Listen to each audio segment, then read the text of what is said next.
Hi everyone, this is Ian Roa, and this is gonna be my first video as a movie critic or something like that, amateur, I don't know. And I know this is coming a bit late, everybody has seen the movie by now, and if you don't, someone has told it to you already, but still I'm gonna do it, and this is gonna be Twilight Breaking Dawn Part 2. The modality of the videos will be this. I'm gonna do a version in Spanish, which is my mother language, and a version in English, so more people can enjoy it. Alright? And first I'm gonna say what I thought of the other movies. I hate them. I fucking hate them. I think they are an awful saga that just ruins some beautiful characters like the vampires or the werewolves. But first I'm going to talk about the first one. I think it's the only one that is well directed. It took care of details, like keeping the place cloudy and something like that, some things like that. And to be honest, it's not so awful a movie. It's no worse than other teenage romantic films that come out every year. It's an awful gender, it's a horrible gender, but the movie is the same as any other movie of that gender. The bad thing about it, it's seen, as one will say, is that it messes up with characters like vampires or werewolves, which we love and we care about. That's it, the movie scene, but apart from that, it's not worse than any other romantic chick flick that we have seen. I mean, the villains are kind of nice. I mean, the three guys that look like the Black Eyed Peas, you know, the black guy and the guy who looks like Guns N' Roses from Guns N' Roses, and Victoria is the only one I can remember the name of. They are cool. I mean, the battle at the end in a ballet. In the room full of mirrors between the Hudson Rose guy and Edward is kind of cool. I liked it. I don't think it's a good movie, but in Twilight standards, I like it. The second one, I fucking hated it. I'm kind of sick. So the story is awful. I mean, it's the most horrible, the most boring story I've ever seen in my life, apart from Twilight 4, and it's not well directed. They changed the director from the first movie to this one, and this one doesn't have a clue of what to do. I mean, the place is sunny all the time, and still the vampires don't shine like they're supposed to, according to Stephanie Meyer. But they forget about the details, and I don't know why the fuck they did this bad. They don't shoot the forest scenes in an actual forest like in the first one. No, they do it in a green screen or blue screen. I think it must be a green screen, but well. And it's an awful CGI forest. I mean, for being a 2009 movie, the effect is awful, it's horrible, and the acting is worse than in the first one. The characters just start doing their stupid Twilight cliches that made the saga the awful thing it is. Worst movie I've ever seen in my life after Twilight 4. Tier 1, I liked it. In Twilight standards, I liked it. I mean, the fights are kind of cool and everything. The thing I hated was that they changed the actress of Victoria, because the first Victoria I kind of liked. It fit the character well, and this new girl just doesn't. So next is the fourth one, Breaking Dawn Part 1, and it's the worst movie I've ever seen in my whole life. I mean, when you go to the restroom and you take a shit, the pile of shit you made, what you can see in the WC. Twilight Breaking Dawn Part 1 is kind of something like that. The story is the most boring, stupid, awful story I've ever seen in my life. I mean, half the movie is just seeing Edward and Bella having sex, destroying the house because the guy is kind of like Motumbo or something like that.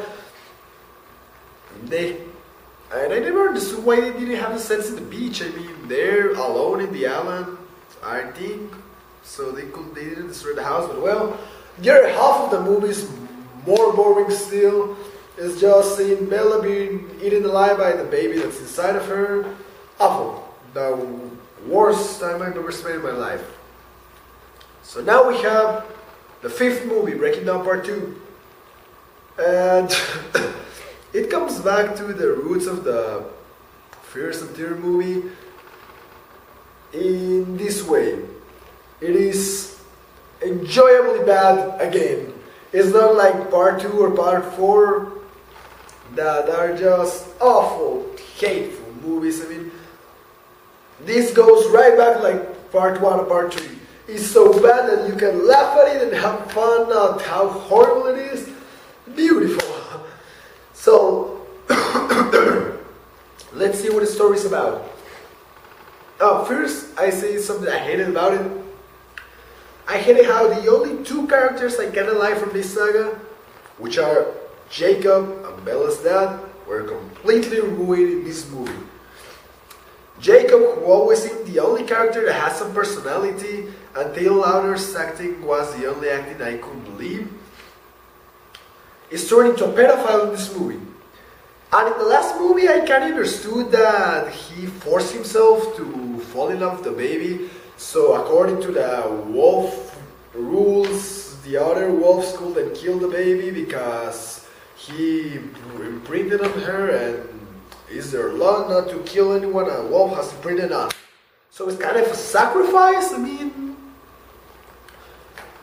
he sacrificed himself for Bella and for her baby. But in this movie they take it off, they forget about it. I don't know, maybe I misunderstood in the other movie, but they just tell you like, no, I couldn't help it, I just fell in love with your newborn baby. And they show you flash forwards on them in 10 years, kind of like saying, no, it will be alright because she will grow. No! It's like a pedophile comes and say, you know, I'm 20 and I want to fuck with this 10-year-old girl, but it's alright because in 30 years I will be 40, I will be 50 and she will be 40, so it won't matter. Yes, it matters!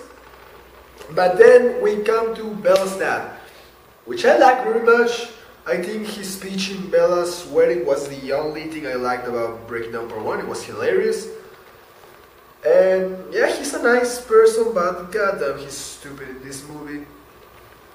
He sees Jacob, I'm gonna quote what he said in the movie. He saw this boy he has known for all his life turn into a very large dog, and his reaction was this. I mean, that scene was kind of funny. I liked how he was like, oh, Jacob, please, put on your clothes again. No, please, don't take off your clothes. But then Jacob turns into a wolf, or what Stephanie Meyer thinks a werewolf is, I don't know.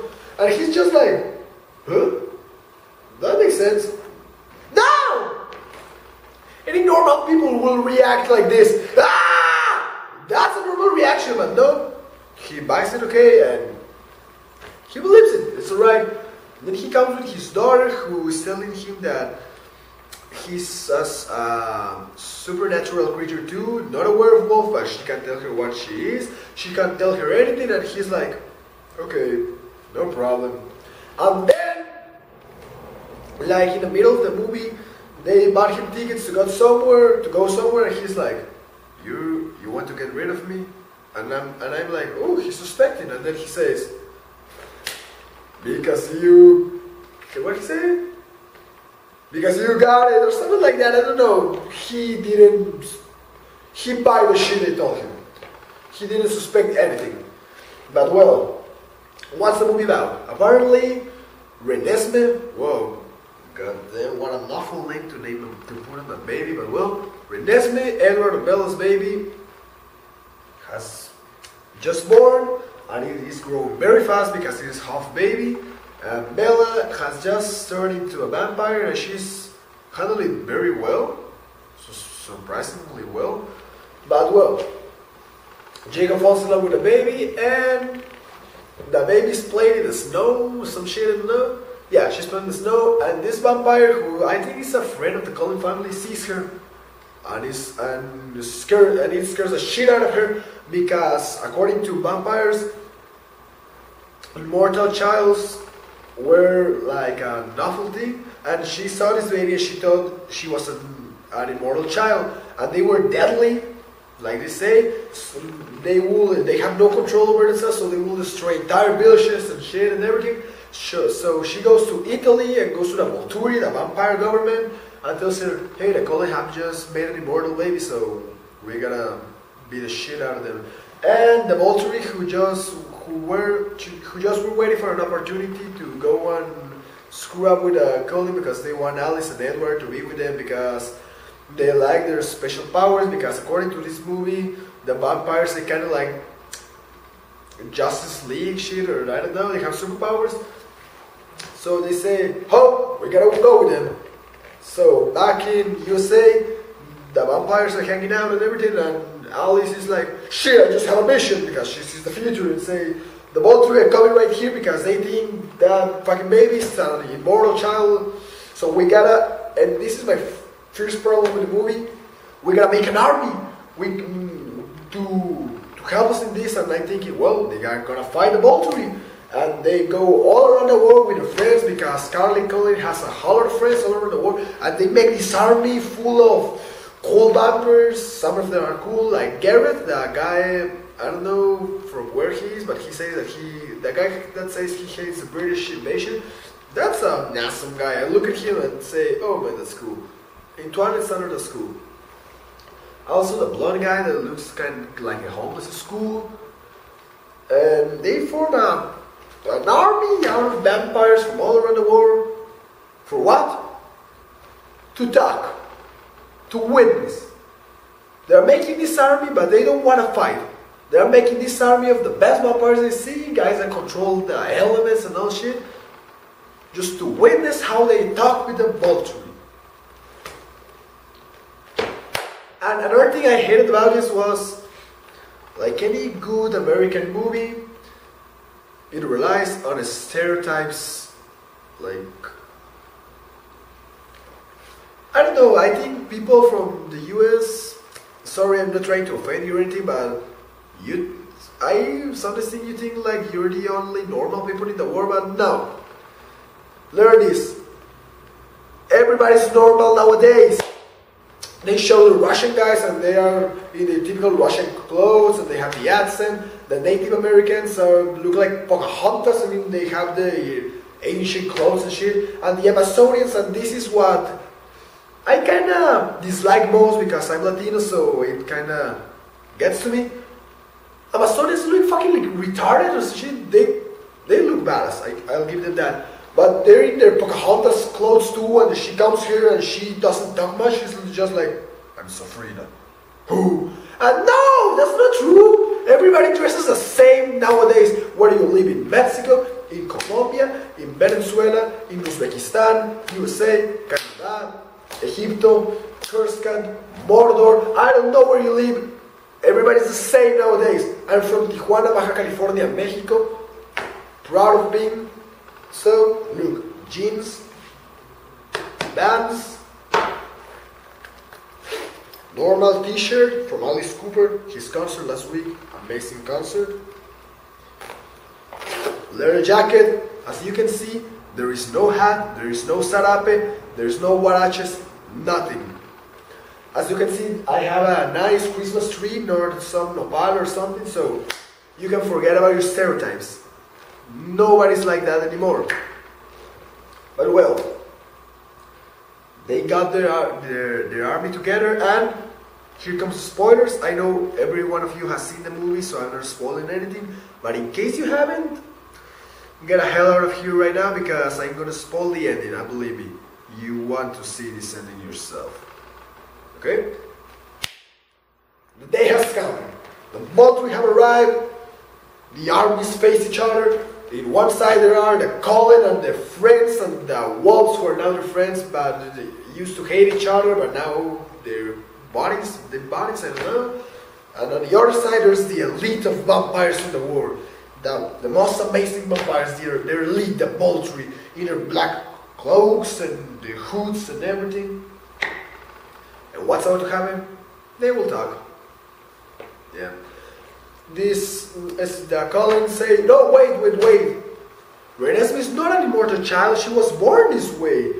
Look, and they bring the child to Arrow, the leader of them, which I think is one of the few things I like about this saga. I like how in the Twilight saga they decided to take Michael Sheen, who played the leader of the lycanthropes in Underworld, you know, Lucian, and now make him the leader of the other team of the vampires. That was kind of cool.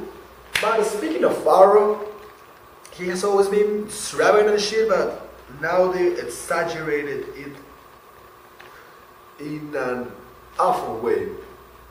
This child, Renesmee, comes and touches his face because that's how she communicates. She touches some people and she shows them what she wants them to see. And I don't exaggerate it, he goes like this. And it's the most ridiculous, awful laugh you ever heard in your life. I mean, 20 fans in the theater room were laughing. I mean, people with such little or non-critical critical ability, like Twilight girl fans, were laughing at that. People who took seriously, people who didn't make fun of the most forced, awful, ridiculous beginning in history, which is the beginning of Breaking Dawn Part 1, where Jacob's in the rain and he looks like the invitation to Bella's wedding and he's like, oh fuck, Bella's getting married, I gotta take off my shirt. People who didn't laugh at that were laughing at this. Just so you can imagine how ridiculous it was. But well, he's like, okay, there's no danger now, but that doesn't mean there will be no danger in the future, so we're gonna fuck the shit out of them. Not in a sensual meaning. We're gonna beat the crap out of them, so you can understand. Right now anyways, but then Alice comes, who had abandoned the Collins earlier in the movie. Hey, no, you gotta see the future. And she touches Arrow, and then she says, oh my god, no matter what I show you, you are gonna attack us anyway. So she jumps and she kicks Arrow here in the face, he flies back, and I'm like, oh crap, it has begun. So Carlisle is running and now he's running towards him. They jump in, boom, what you never could imagine will happen. Arrow falls into the ground with Carlisle's head here. He just decapitated fucking Carlisle. And boom, the armies run towards each other. The music is growing louder. And the soundtrack to this movie is very good, by the way. One of the few things I liked about the movie was the soundtrack, but the armies crash against each other and the most amazing, over-the-top battle starts. Heads are flying this way, but people are getting decapitated, they're burning the bodies. It's amazing. It's ridiculous how they do characters that were like great warriors, like Jasper that had fought in the American Civil War, or Garrett that had fought since Constantinople, I don't know. They get killed. They do no good. But the faggot here of Edward Cullen, who Cullen heard a fly, he's kicking the shit out of all of them. But well, no matter that, apart from that little detail, the fight is amazing. They are dying, character after character dies. Jasper dies, our fucking wolf, I don't know which wolf dies, and more Cullen died, and Dakota Fanning dies, and the old weird guy from the Ball Tree, who I think he wanted to be killed, died. Dakota Fanning's brother dies.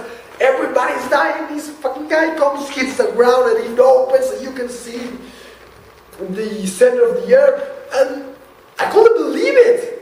Anybody in the theater could believe it. They were like, oh my god. Because as somebody told me, I didn't read the books, but they told me that in the book, nothing happens. They just go there and talk and that's it. So there's no climax in the book. And they couldn't believe the ending got changed in such a way. I was like, whoa! There's finally something cool in a Twilight movie. This fight is really cool. I mean, that fight was amazing, people. Great fight. Finally, a Twilight movie has something good. I couldn't believe it. The fight was amazing. And then Edward and Bella start doing like acrobacies, and I don't know how to say it in English. And they go with Arrow and they break his head and burn his body. And then boom. there are no words to describe how insulting the following thing was to anyone who was watching the movie. It turns out nothing had happened. It was all just a product of their imagination. It was a vision Alice put on Arrow to show him a possible future, something that might happen if he decides to attack. So nothing happened, nothing at all. The battle never happened. Just a vision. So Arrow's like, oh, I don't want to die. Okay, we'll take off, bye, and he leaves. And that's it. The whole preparation they made for the battle was useless. Nobody dies, nobody fights. Just one character dies, and he's not a very important character. The girl who accused the Collins of having made an immortal child is killed for saying lies. No, that's it. It's the most awful, insulting ending I've ever seen in my whole life. I mean, there's nothing more anticlimactic. I mean, having no climax will be anticlimactic, but actually giving you a great climax and then taking it away from you, that's worse.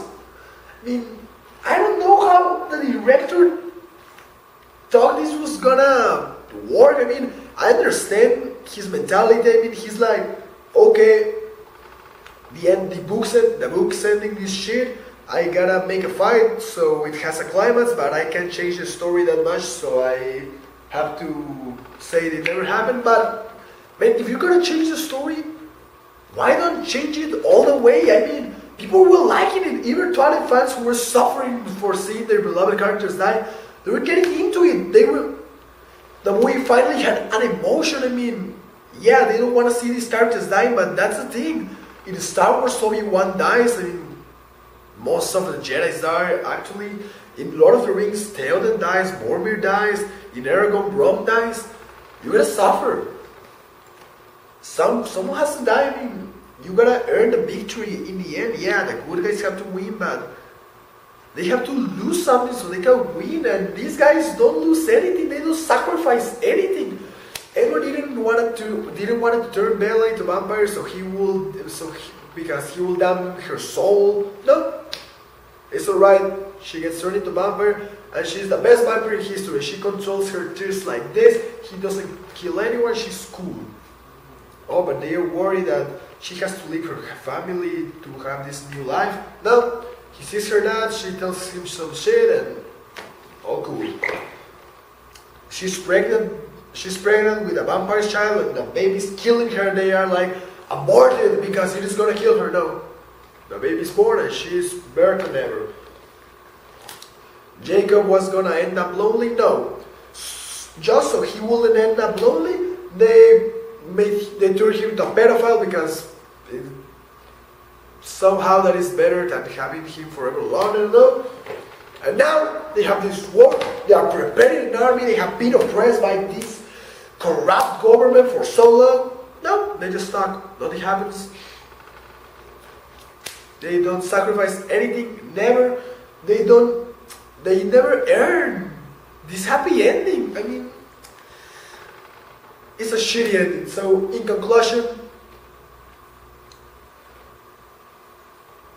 I never seen something like this before. I never seen such a stupid ending. I never had seen a director make a decision like this before. It was very interesting.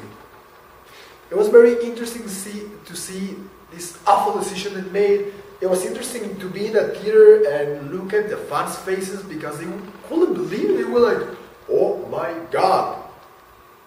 My sister couldn't believe it. Even my mom couldn't believe it because I saw it 2 times. Yeah, they forced me to do it. But well, the first time was just with sister and some friends who are girls. The second time was with my family, but well, that doesn't matter. It is enjoyably fun. It is enjoyably bad. Like like episodes 1 and 3, it isn't as awful as 2 and 4, but it is a stupid movie. It's Twilight. What can you expect? I'm glad it is over, and I would recommend you to see it just to experiment that weird moment that is the ending, just to experiment, seeing at the girls' faces, and just to see how shitty that ending is for yourself. That is my opinion on Twilight Breaking Dawn Part 2 and on the whole Twilight saga in general. They are horrible movies, but you can see them just to make fun of how bad they are. And that's it. We'll see you. I will see you next week to talk about The Hobbit that will premiere. I don't know if in all the world the same day, but here in Mexico it starts to be in theaters at midnight between Thursday 13 and Friday 14. So here's the book. I bought it 2 days ago. I am halfway there. I want to read the whole thing before seeing the movie, and we'll see you next week to talk about The Hobbit.